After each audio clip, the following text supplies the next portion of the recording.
अध्यक्ष बना जरूर दिया गया है। ये सुशील है, वो कुछ भी कर लेते हैं और सुशील तो फिर भी सुशील है। स्थान मुझे देखने तक को नहीं मिला यहाँ आने से। उनसे मुझे बहुत कुछ जानने को मिला कि आखिर ये सब कर क्या रहे हैं, कैसी मेहनत। और इस ज़माने में जो ज़माना आपको कुछ न करने देने के लिए मशहूर होता जा रहा है, उसमें ये सब इतना महत्वपूर्ण काम कर रहे हैं और ख़तरे उठा कर रहे हैं। सब वक्तव्य अभी तक बहुत अच्छे हुए हैं। आशुतोष जी ने बहुत अच्छी बातों पर बहुत सांकेतिक ढंग से बताया। अध्यक्ष के लिए किसी ने कहा था कि अध्यक्ष को बोलने का अभ्यास होना चाहिए, लेकिन उसे बहुत बोलना नहीं चाहिए। तो ऐसी स्थिति में मुझे बोलना नहीं चाहिए, लेकिन बोलना भी पड़ेगा।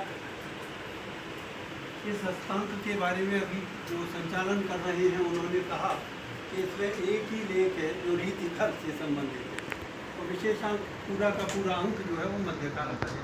तो मध्यकाल में वो भक्तिकाल और रीतिकाल दोनों आते हैं। पूरे भारत में यही दशा चल रही है। मध्यकाल पर सेमिनार होगा, लेकिन वो सारा केंद्रित भक्तिकाल पर हो जाएगा। रीतिकाल की ऐसी उपेक्षा बहुत सारे कारण हैं जिनकी वजह से हुई है, और उसके बहुत जेन्युइन कारण भी हैं। और बहुत सबसे बड़ा कारण मुझे लगता है, वो ये भी लगता है कि रीतिकाल का संबंध श्रृंगार रस से, खास तौर से दरबारी। मैं यादव जी से माफ़ी मांग लेता हूँ कि वो श्रृंगारेतर जो कविता है उस पर क्यों नहीं ध्यान देती। अब जाहिर है कि श्रृंगारेतर जो कविता है, नीति काव्य है, वीर काव्य है, दूसरी तरह की जो भक्ति काव्य है, उन सबको उतना महत्व क्यों नहीं मिला। भक्तिकाल चल रहा था, चलते चलते भक्तिकाल जो कि स्वर्णयुग माना जा रहा था, वो एकाएक धराशायी होता है।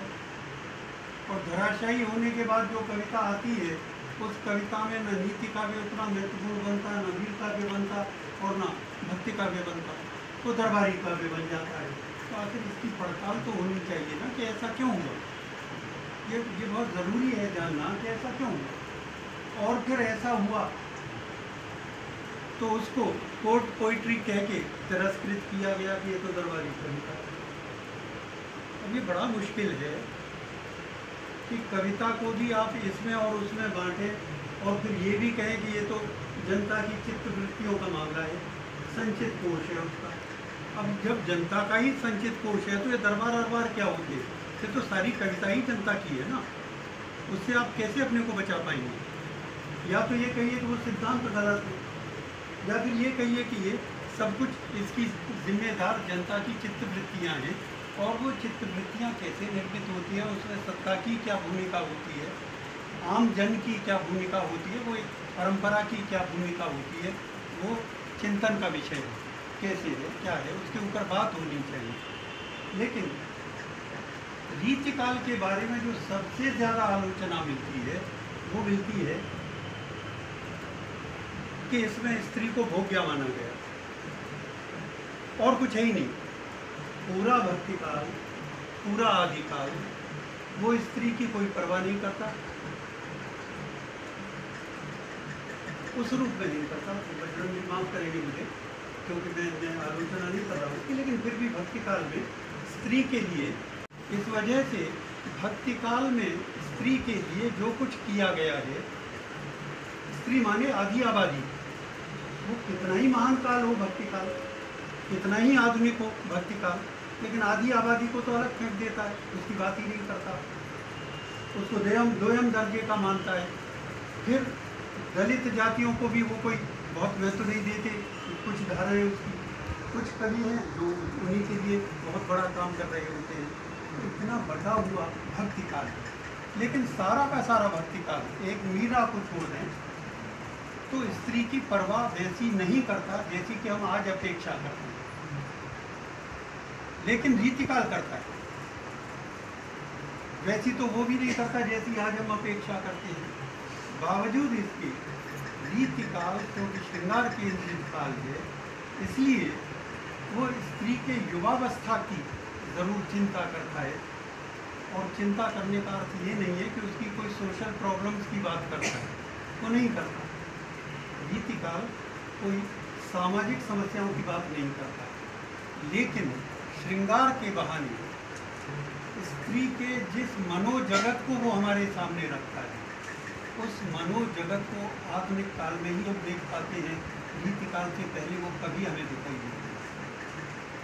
आदि आबादी का ऐसा चित्रण स्त्री जाति का, जिसकी युवावस्था में श्रृंगार संबंधी, रति संबंधी, काम संबंधी क्या क्या बातें हैं, क्या क्या समस्याएं हैं, उनको वो ज़रूर चित्रित करने की कोशिश करता है। क्योंकि दरबार में इतना ही संभव था, इससे आगे बात और कर नहीं सकते थे। कर जाते थे कभी फिर भी, लेकिन ज़्यादा हो नहीं पाते। मुझे खूब अच्छी तरह से याद आते हैं कालिदास, मुझे जयदेव याद आते हैं। कालिदास जब दुष्यंत दौड़ते हुए चले आते हैं हिरण का पीछा करते हुए, तो शकुंतला को देखते हैं झाड़ियों के बीच से। शकुंतला उन्हें दिखाई देती है तो वो कैसी लगती है उन्हें। और ज़रा ध्यान दीजिए, दुष्यंत को, मतलब कालिदास के किसलयमलूनम कररुहई, वो ऐसी लग रही है जैसे अनाघ्रात पुष्प हो, जिसे सूंघा नहीं गया हो।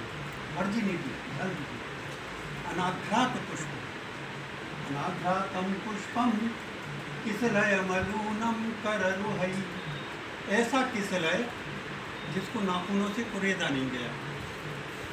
अनाविद्धम रत्नम, वो ऐसा रत्न है जो अभी तक सुराग जिसमें नहीं किया गया, जिसके लिए अलंकार बनाने के लिए जिसे अभी तक छेड़ा नहीं गया, ये उधर ही जा रहा है। ध्यान दीजिए कहाँ कहाँ कालिदास कैसे कैसे उपमान ला रहे हैं उसके लिए।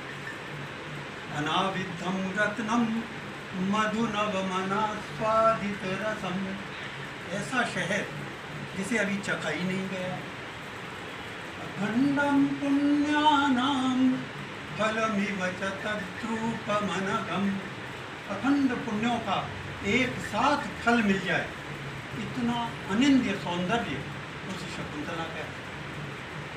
न जाने भोक्तारम कमिह समुपस्थास्यति विधि, न जाने इसका भोक्ता विधित ने, विधाता ने इसे नियुक्त कर रखा है। ये कालिदास है। और हम रीतिकाल के आरोप लगा रहे हैं। वहाँ शकुंतला जैसी कर्णपोषिता, उसके सौंदर्य के चित्रण में कालिदास वर्जिनिटी की तलाश कर रहे हैं, उसकी प्रशंसा कर रहे हैं। और उसका भोक्ता कौन होगा इसकी बात कर रहे हैं। प्रेम प्रेम सब भाड़ में गया, कोई लेना देना नहीं। जयदेव क्या कहते हैं, मैं आपको गीत गोविंद से उदाहरण देता हूँ। धीर समीरे यमुना तीरे वसत वने वनमाली, गोपी कीन पयोधर मर्दन चंचल कर युगशाली। मंद मंद समीर बह रहा है, यमुना का किनारा है, वसत वने वनमाली, भगवान कृष्ण वो जो वनमाली है, वनों की, वन फूल की माला पहनने वाला है, वो वहाँ यमुना के किनारे विहार कर रहा है। हम भी यमुना के किनारे हैं, वो विहार कर रहा है। लेकिन वो है कैसा, सवाल ये पड़ा हुआ है, तो कभी उस पर भी केंद्रित करें। दूसरी बात, क्योंकि संगीत भी मेरा संबंध, संगीत से भी मेरा संबंध है। एक लेख इसमें तो दिल्ली घराने के ऊपर लिखा हुआ है, और वो कोई दिल्ली घराना है नहीं, अमीर खुसरो से उसे जोड़ देते हैं। घराने तो 18वीं सदी में आए हैं, इससे पहले कोई घराना होता ही नहीं था। लेकिन वो अमीर खुसरो से जोड़ जाड़ के उसे वो दिल्ली घराना बना देते हैं। यहाँ दिल्ली घराने के जो लोग हैं, ख्याल गायक हैं, वो ज़बरदस्ती अपने को पुराना सिद्ध करने के लिए सब काम कर रहे हैं। उससे सरकारी सहायताएं वगैरह बहुत मिल जाया करती हैं, बहुत सारे काम होते हैं। उससे बचने के लिए उन्होंने अमीर खुसरो से जोड़ रखा है। अमीर खुसरो के ज़माने में कव्वाल बच्चों का घराना होता था, घराना इन्होंने नाम दिया। कव्वाल बच्चे होते, कव्वालियाँ गाते थे, सूफियों का मामला वो ठीक। कव्वाली भारत की देन है, भारत से बाहर कव्वाली होती नहीं थी। कव्वाली होती थी, कौल होते थे, लेकिन गाए नहीं जाते थे। ये गाने का जो काम हुआ है, ये चैतन्य महाप्रभु वाली कीर्तन की परंपरा से कव्वालों ने जब गाना शुरू किया है तो कव्वाली बनी है, ये वहाँ से चला आ रहा है। बहरहाल ये सब इस स्थान के बहाने हमें कहने का भी अवसर मिला है और मैं आपका बहुत बहुत शुक्रगुजार हूँ। प्रेमलता जी भी यहाँ मौजूद हैं और उन्होंने भी दीपकाल पर काम कर ही रखा है, ज़बरदस्ती पढ़ाने को दिया तो उन्होंने पढ़ाया भी उसे और जानना भी चाहा कि आखिर ये सब क्या है। चंद्रदेव जी तो माहिर आदमी हैं ही पहले से रीतिकाल के, और आशुतोष जी को जब मैं वहाँ था और मैं मध्यकाल का प्रभारी था तो मजबूरी में मुझे आशुतोष जी से आग्रह करना पड़ा कि बोधा को आप ही पढ़ाएंगे और उन्होंने ये उनका बड़प्पन है कि उन्होंने उसे एक चैलेंज की तरह दिया और सब बच्चे तारीफ करते हुए मिलते थे, मेरी बात होती रहती थी। तो ये सब चीज़ें हैं और मैं समझता हूँ आशुतोष जी की तरह दूसरे लोग भी अगर रीतिकाल को पढ़ेंगे और उस पर सोचेंगे तो कुछ ना कुछ नया निकलेगा। रीतिकाल में जाति पाति की बात नहीं होती, जिसके लिए पूरा भक्तिकाल लड़ झगड़ रहा है, आधुनिक काल लड़ झगड़ रहा है, उस पूरे रीतिकाल में कोई जाति पाति की बात करता नहीं मिलता। करेगा भी तो क्या, देव कहेंगे कि ये बनवाड़िन है, नायिका तमोलिन है, तो कोई दो सौंदर्य है उसकी बात ज़रूर करती है। जाति पात कोई ऊंची है कोई नीची है, ये तो बात ही नहीं है। वो सिर्फ स्त्री में सौंदर्य ढूंढ रहे हैं और हर जाति में मौजूद है, ये भी बता रहे हैं। तो ये जो स्त्री को, स्त्री जाति को नायिका बना लेना, ये रीतिकाल का काम है। अन्य जातियों अन्य कालों में ऐसा नहीं हुआ है, इसलिए भी रीतिकाल का बहुत महत्व है। बिल्कुल आधुनिक काल के मुहाने पर है, 200 साल का साहित्य है, आप उसे ऐसे ही तिरस्कृत किए चले जा रहे हैं। आखिर कैसे? मैं स्त्री विमर्श करने वाली जो महिलाएं होती हैं उनसे भी बात होती है कभी कभी मेरी, और मैं उनसे आग्रह करता हूँ कि रीतिकाल की कविता को, टेक्स्ट को आप पढ़िए, आपको ढेरों बातें ऐसी मिलेंगी जो आज आप उपन्यासों में लिख रही हैं और मर्दों ने लिखा है कि उस स्त्री के मन में क्या क्या चल रहा है। अगर आप पढ़ेंगे तब उसे करेंगे, वरना तो यूँ साइड कर देना, झाड़ के फेंक देना, ये तो होता ही आ रहा है और अब मुझे नहीं लगता कि अब हो पाएगा आगे। रीतिकाल के अध्येता पैदा हो रहे हैं और वो ज़रूर आगे काम करेंगे, इस उम्मीद के साथ मैं सुशील को और उनकी पूरी टीम को धन्यवाद देता हूँ। तो उन्होंने इतना बड़ा काम किया और फिर अपने ही गुरुओं को बुला और लिया ताकि वो खूब आलोचना करेंगे। ये बड़ी हिम्मत की बात है, वरना बचते फिरते हैं कि इनसे बचे रहो, ये तो हमें न जाने क्या बोलेंगे, लेकिन नहीं किया उन्होंने। उनकी ईमानदारी का मैं कायल हूँ और मैं दाद देता हूँ कि उन्होंने सचमुच जो काम किया है उसके बारे में वो ये भी जानना चाहते हैं कि वो काम किसी काम का है भी या नहीं, और ईमानदारी से जानना चाहते हैं। बजरंग जी ने, आशुतोष जी ने, चंदेव जी ने, हम सब लोगों ने उसके ऊपर विचार किया है और ऐसे शिष्य अगर होते हैं तो सच बात ये है कि हमें लगता है कि शायद हम कुछ साथ सकते हैं। बहुत